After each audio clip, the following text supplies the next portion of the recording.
Кия погача. Традиционна българска рецепта с нея – Мама Тони. Вкусотийките на Мама Тони е авторски канал, съдържащ автентични български рецепти, приготвени в условията на съвременната домакиня. Здравейте от мен, Мама Тони! Вие сте в канала, в който приготвяме традиционни български рецепти. Днес ще се върна в детските си години и заедно ще приготвим кия погача, известна още като боден дедо, сеченица или тутманик. За приготвянето на нашата погача са ни необходими 1 кг брашно, 400 мл прясно мляко, 4 яйца, 40 г мая, лъжичка и половина сол, 3 лъжички чайни захар, 5 лъжици супени олио, 1 супена лъжица оцет, масло, 200-250 г сирене. Първата стъпка ще бъде да пресеем брашното.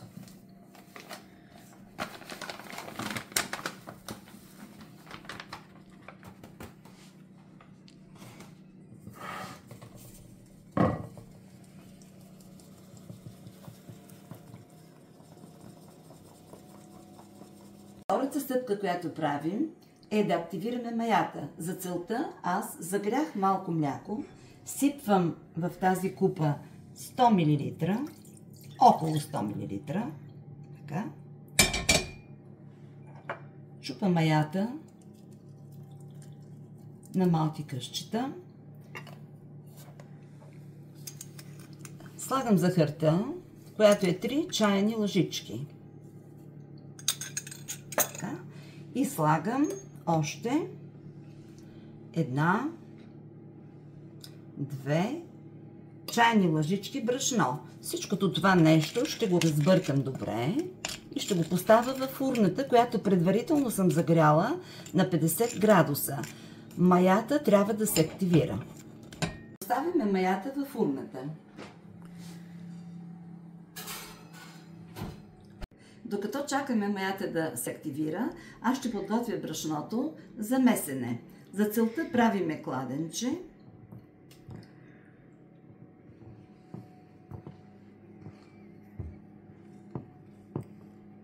в което ще поставя яйцата,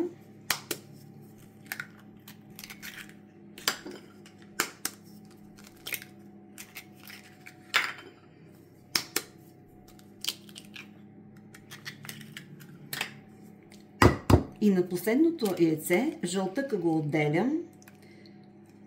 Ето, тук го слагаме. С него ще намажем след това готовата питка. Към така отделения жълтък аз ще добавя малко прясно мляко. Така. Слагам 1 лъжичка чайна и половина сол. Така. Сипвам олиото, което беше 5 лъжици. Оцеда 1 лъжица. И ще разбъркаме леко. Така подготвяме тестото. Добавим малко мляко, за да може по-лесно се разбиват. Така.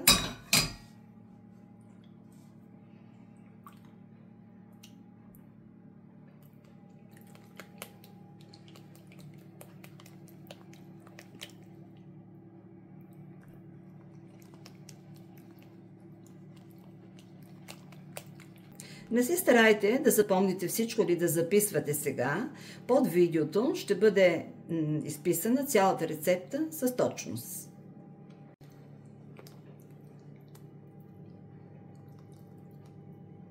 Ще го оставяме да почине, докато изчакваме маята. Маята вече е активирана. Вземаме я, добавяме я в кладенчето, събираме отстрани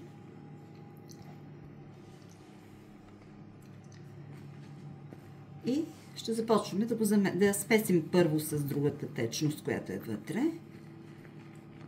Лекичко.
Тестото вече не лепи по ръцете ни, което значи, че е почти готово.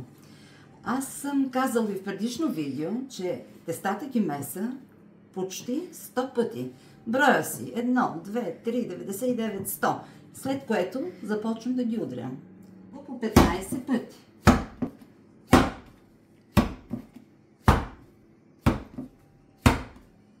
Бройте ли ги вие? Аз смятам, че още 2-3 пъти сме готови. След което пристъпвам пак към месене. То вече става много еластично, приятно, меко тесто.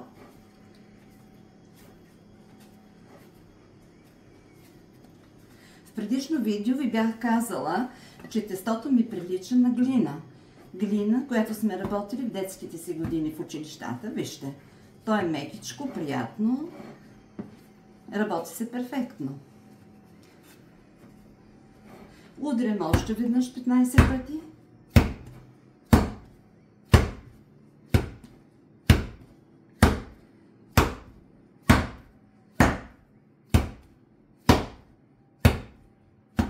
Измесвам малко пак. И ще го оставим в фурната, в загрята фурна на 50 градуса да втасва. Тестото обича топлинка и фурната му я дава. Така. Нашето тесто вече е готово. Фурната е загрята на 50 градуса. Аз го покривам с тази кърпа. Така. И го поставям вътре, където трябва да удвои обема си. Тестото вече е втасало. Изваждаме го от фурната. Сега ще ви го покажа. Разкошно е. Ето, вижте какво прекрасно тесто сме направили, което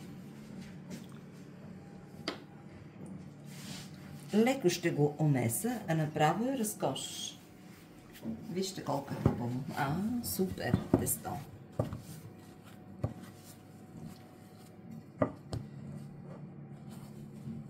Така. Много не го меса аз. Сега ще го разделя.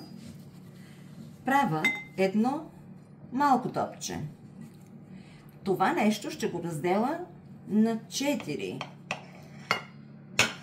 топчета и малкото 5. С други думи, нашата питка ще бъде от 4 кори, като петата кора ще бъде отгоре, като завършик на тестото. Вече ги измесваме по-добре. Оставяме ги настрани.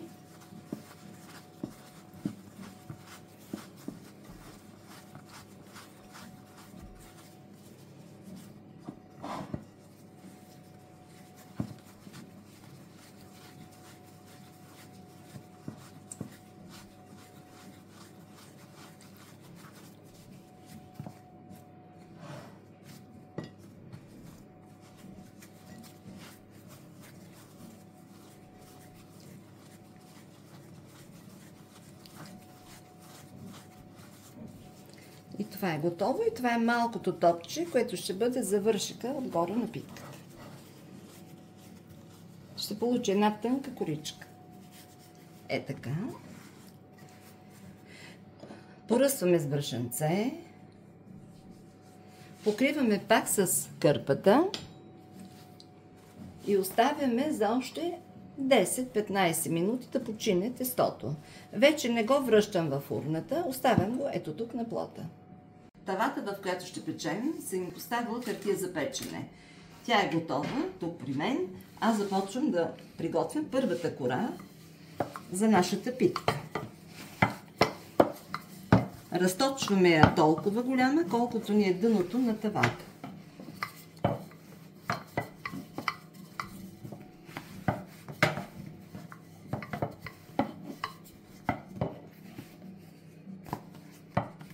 Малко брашънце, защото лепи.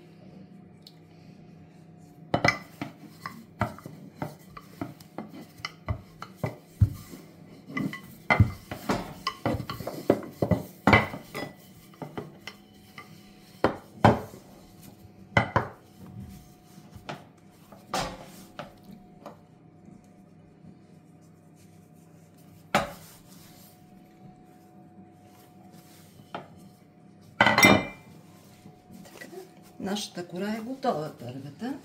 Ще я поставим вътре, в тепсията. Ето така. Сега аз правя и втората кора и тогава ще я намажа първата с масло и втората с масло. Първо да направим и втората кора. Разточваме втората кора.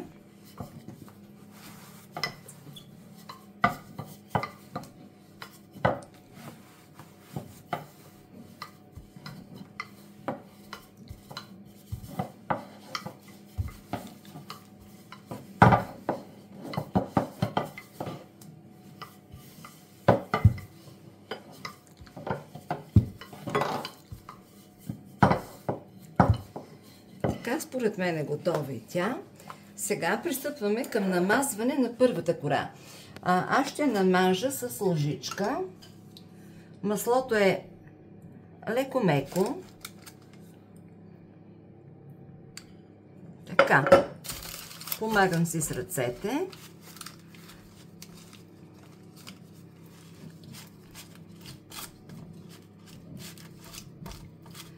Може би трябва още една идея, дето се казва да е по-мекичко маслото, но и това става.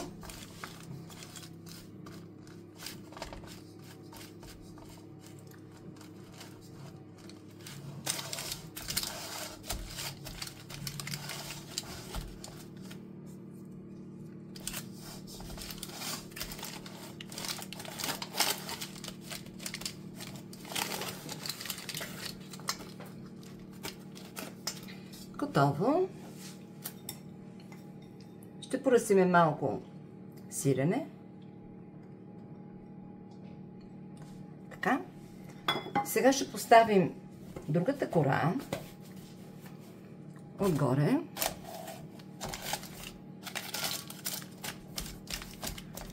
Пак ще намажем с масло.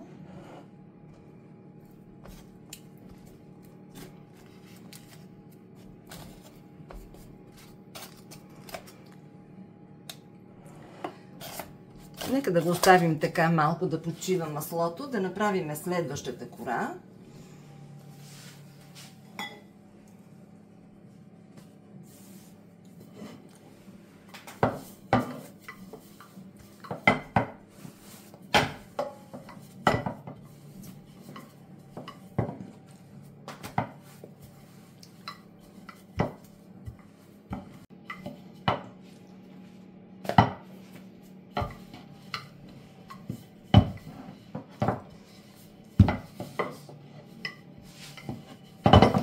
Готова е. Да видим тук как ще се справим с това масло.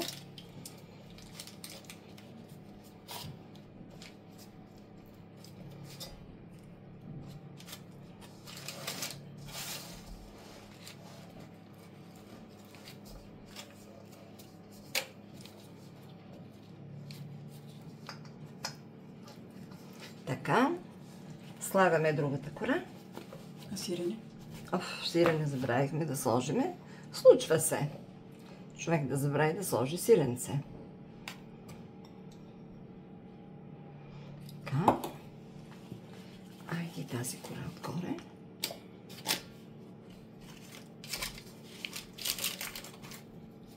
Всичко после за работа.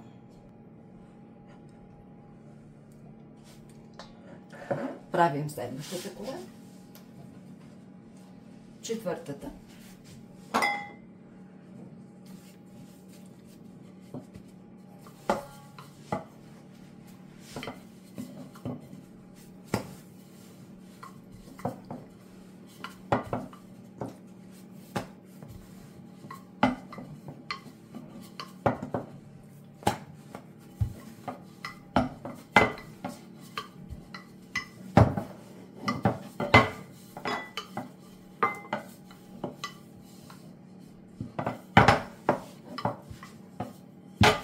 Така, кората ни е готова. Да го намажем сега това.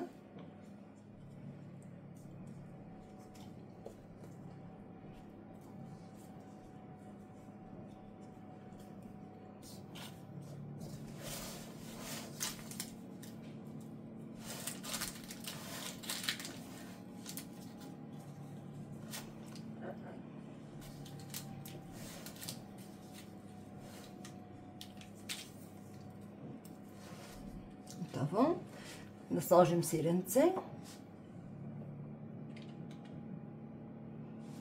Слагаме кората.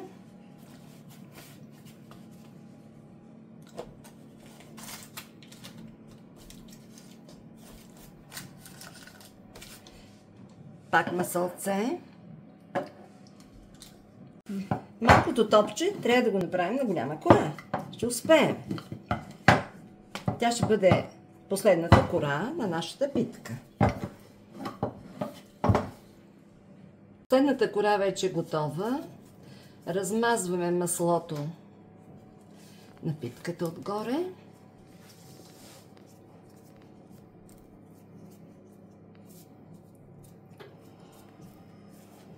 Още малко.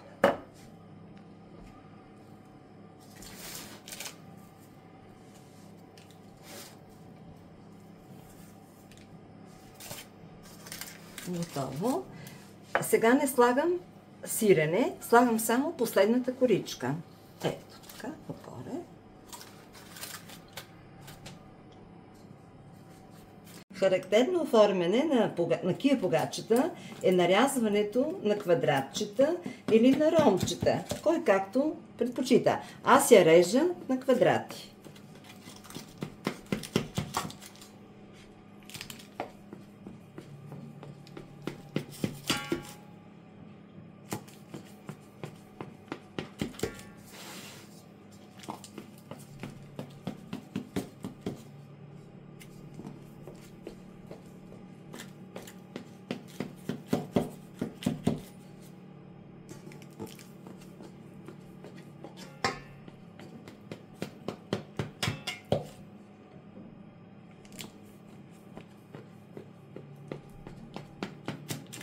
Готово.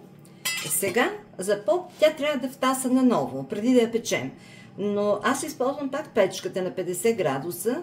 Вкарваме в печката за около 7-8 минути, след което я изваждам, покривам я с кърпа. Питката вече втаса и сега ще намажа с жълтъка, който отделихме.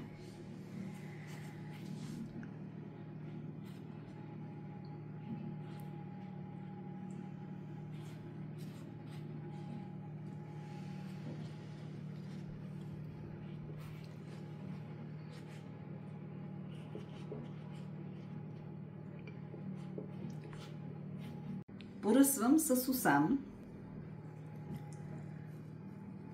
Ще направим през едно квадратче за по-красива.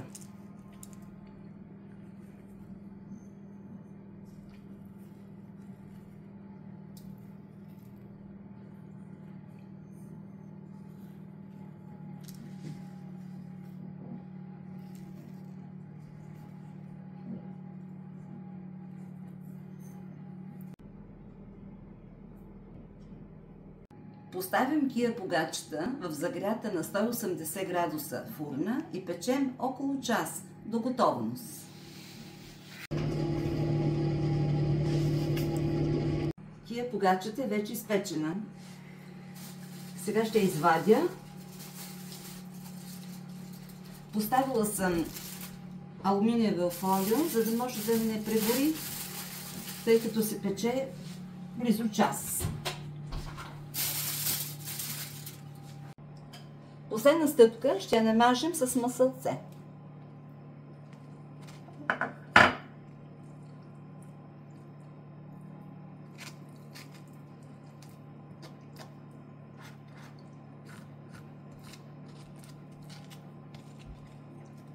Благодаря ви, че бяхте с мен при приготвянето на кия погачета. Не забравяйте да натиснете камбанката и да се абонирате за канала ми.